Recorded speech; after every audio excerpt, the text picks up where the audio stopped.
semana. No sabíamos qué, pero era clarísimo que algo fuerte iba a pasar ese fin de semana.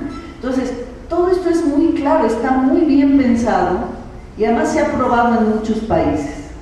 Es decir, lo que se hizo en Oaxaca con la APO fueron asesores colombianos que vinieron a Oaxaca para hacer aparecer violento ese movimiento y tienen perfectamente estructurados sus métodos de cómo van a hacer que un movimiento aparezca como un movimiento violento sin serlo.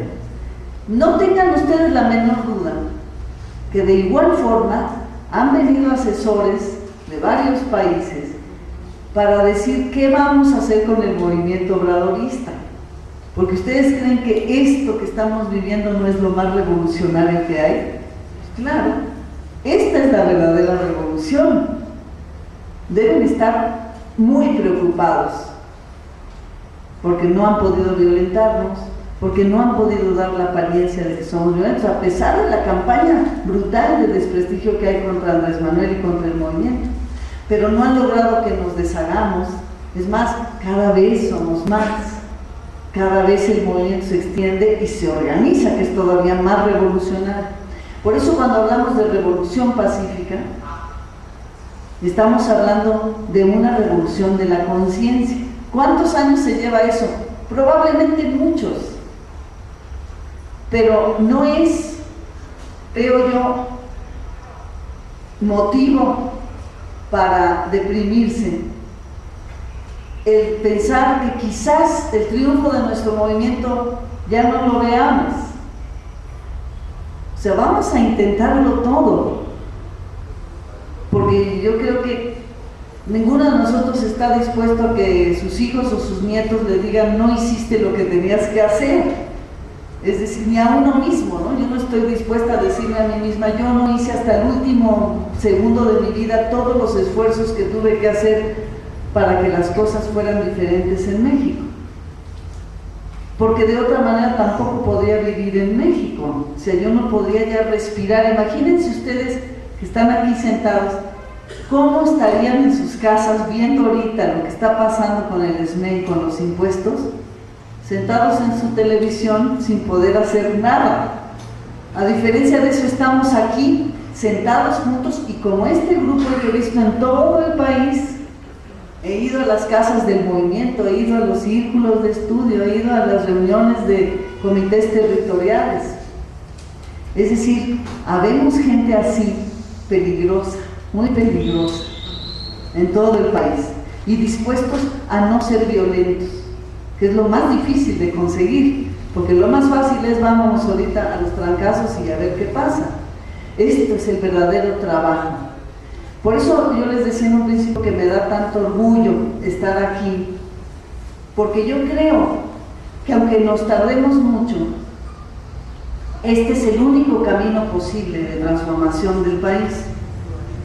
Ahora, ya me extendí mucho, pero digamos que para concluir y poder conversar y hacer preguntas,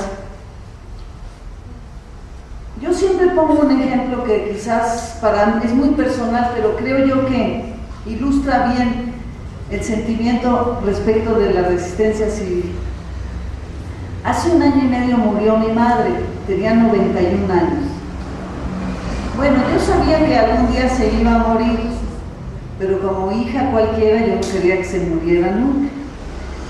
De pronto, un día se puso enferma y yo me fui a cuidar. Afortunadamente era el tiempo en el que fue el debate petrolero, entonces yo no tenía que estar en el movimiento, podía tomarme 2 meses que fue el debate y dedicarme a mi madre. Entonces me dediqué a ella totalmente día y noche. Para mí fue una de las experiencias más bellas de mi vida y más difíciles. Pero todo el mundo me decía, pero Jesusa, mi mamá también se llamaba Jesusa y siempre fuimos muy parecidas. Entonces me decían, pero Jesusa, ¿para qué te matas de esa manera si tu mamá ya está muy grande? ¿Para qué gastas dinero si tu mamá ya está muy grande? ¿Para qué? Deja ya que la vida tenga su conclusión natural. Y yo nada más estaba allí porque yo quería que mi mamá tuviera una muerte menos dolorosa. Pero tampoco nunca me pregunté si se iba a morir o no. Yo simplemente estaba haciendo lo que tenía que hacer, que era acompañar. Y lo hice con toda la alegría de mi vida y lo volvería a hacer 1000 veces. Y si hubieran sido 10 años, hubiera estado yo 10 años con ella. Hoy día siento que fui la más privilegiada de todos mis hermanos porque me tocó la posibilidad y tuve el tiempo para estar con ella. Pero después que terminó, que murió mi madre, que hubo un desenlace trágico, pero natural, yo pensé, exactamente lo mismo pienso de la lucha de resistencia civil. Yo no sé el desenlace, pero tampoco me importa.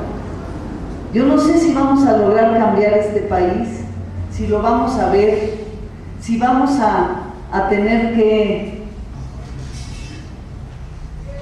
pasar noches, días y meses sin dormir, si vamos a tener que hacer cosas que nunca en nuestra vida hemos hecho.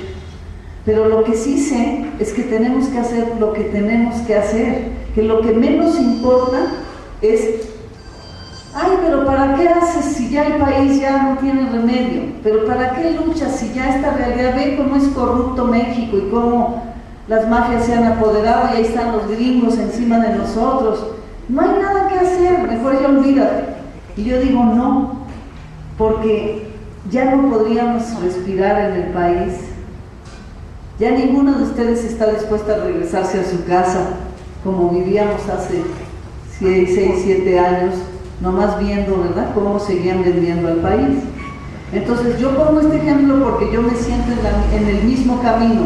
Yo pienso que voy a seguir trabajando por un cambio de México de forma pacífica, sin prisa pero sin pausa, siempre como si fuese la vida de mi madre, porque es la vida de mi país y es mi propia vida. Entonces no voy a pensar, jamás me va a derrotar la idea de que ya no tiene remedio este país. Yo creo que lo que hay que hacer es ir adelante, ser muy inteligentes, muy creativos. Cada uno de ustedes, les puedo asegurar, tiene en su corazón y en su panza, en sus entrañas, la respuesta de la desobediencia civil. Quizás es alguno de ustedes a quien se les va a ocurrir la próxima jugada. Y por último les quiero plantear este ejemplo. El periodista que le tiró los zapatazos a Bush acaba de salir de la cárcel hace un mes. El acto de desobediencia que él tuvo le costó 1 año de cárcel.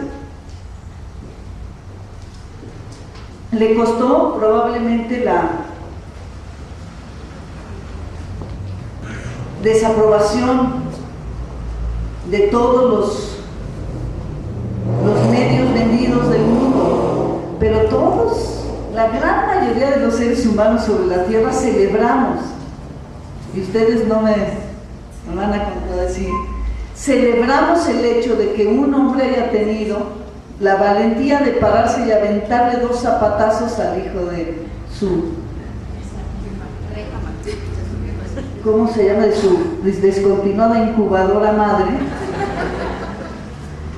o al Sana Babush, ¿verdad? Lo festejamos y lo celebramos y lo vamos a celebrar siempre. Yo me acordé ese día que cuando Calderón llegó por la puerta de atrás al Congreso, les habíamos mandado a los diputados recados. Ustedes tienen una gran arma, sus zapatos, ¿verdad? Ya les habíamos dicho a los diputados, ustedes tienen una gran arma que nadie se las puede quitar, tírenle los zapatos a Calderón. Dicen, eso es lo que dicen, que ahí en el piso los diputados de la oposición tenían hartos kilos de huevo para tirarle a Calderón, y que hubo un acuerdo y que entonces no se atrevieron. Es decimos el único día que sobrando huevos faltaron huevos, ¿verdad? Pero otra sería la historia del país si las gentes que estuvieron paradas en esa Cámara de Diputados ese día hubiesen tenido el valor de Muntaser al-Zaidín y aventarle sus zapatos al pelele, porque no hubiera podido de ninguna manera tomar posesión. Sin embargo, vemos que la historia de México en ese sentido se repite constantemente. Fíjense ustedes cómo Díaz Ordaz, el día que se para en el Congreso y dice: me hago responsable política y ética y moral y psicológicamente y todo de lo que pasó el 2 de octubre, se para todo el Congreso y le aplaude durante un minuto. Y ahora, hace apenas 2 semanas o menos, el PDL viene a decirle a los medios de comunicación que les va a dar todas sus prebendas, y ahí se para Azcárraga y todos a aplaudirle durante un minuto. Es decir, se sigue repitiendo en nuestro país la historia de mientras más canalladas hace un presidente, más le aplauden. A los asesinos de Tlatelolco los condecoraron una y otra vez.